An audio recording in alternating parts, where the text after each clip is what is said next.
Emily, what are you doing? Playing with blocks. It's so much fun. Well, we can play later. Right now we have to develop a formula.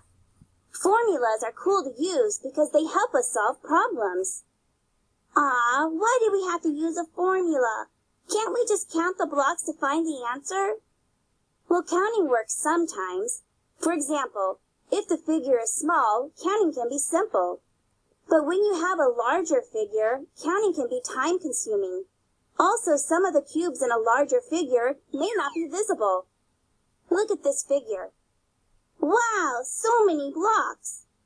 And you're right, we can't see all of the cubes. Yes, but with a formula, it will be easy to find the volume of this figure. The formula we will use is volume equals area of the base times the height. The base is the bottom of the figure. So let's take a look at it. Here's a close-up view. The formula for the area of a rectangle is length times width.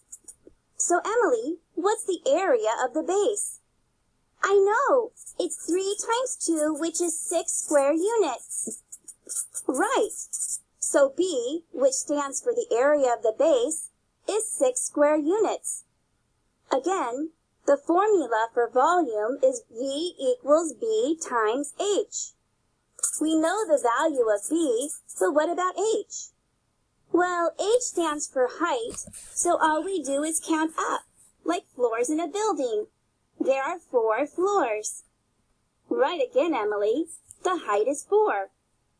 So the volume is 6 times 4, which equals 24 cubic units. So there are 24 unit cubes that make up this figure. You were right.